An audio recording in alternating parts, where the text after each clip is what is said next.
বাজারে গেলে এখন সজনে ডাঁটা ভর্তি, তাই তোমাদের সঙ্গে শেয়ার করব সর্ষে দিয়ে সজনে ডাঁটার এই রেসিপিটা।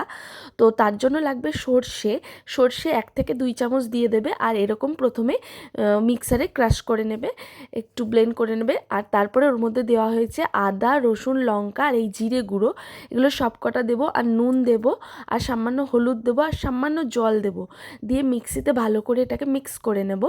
তো দেখো এরকম একটা মিক্সচার তৈরি হলো। এবার এই সজনে ডাঁটাগুলোকে কেটে রাখাই ছিল, এটাকে আমি ভালো করে ধুয়ে নিচ্ছি।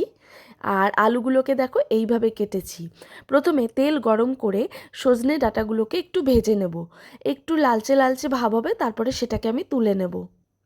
এই যে একটু লালচে লালচে ভাব হলো, এবার আমি তুলে রেখে দেবো। আর সেই তেলেই আমি এখানে আলু দিয়ে ভেজে নেব, আর আলুতে সামান্য পরিমাণে নুন ছিটিয়ে এটাকে আরও ভালোভাবে ভেজে নেব। আলুটা সামান্য ভাজা হলেই এর মধ্যে দিয়ে দেবো টমেটো কুচি, আর সেটাকেও ভালো করে নেড়েচেড়ে ভেজে নেব। আর এই মশলার পেস্টটা দিয়ে দিলাম, এটাকেও একটু ভেজে নেব। নেওয়ার পরে এর মধ্যে সামান্য জল দিয়ে ফুটিয়ে নেব। যখন মশলাটা একটু কষে আসবে, তারপরে তার মধ্যে দিয়ে দেবো সজনে ডাঁটাগুলো, এই ভেজে রাখা সজনে ডাঁটাগুলো। সামান্য নেড়েচেড়ে নেওয়ার পরে সজনে ডাঁটা, আলু এই সমস্ত কিছু সেদ্ধ হওয়ার জন্য জল দিয়ে দেব। তো ভালো করে জল দেওয়ার পরে এটাকে কিছুক্ষণ ফুটতে দেব, কিছুক্ষণ সেদ্ধ হতে দেব। তো দেখো অলমোস্ট সেদ্ধ হয়ে এসছে, আর জলটা যখন শুকিয়ে যাবে, এরকম মাখো মাখো হবে, তখনই এটা রেডি হয়ে যাবে।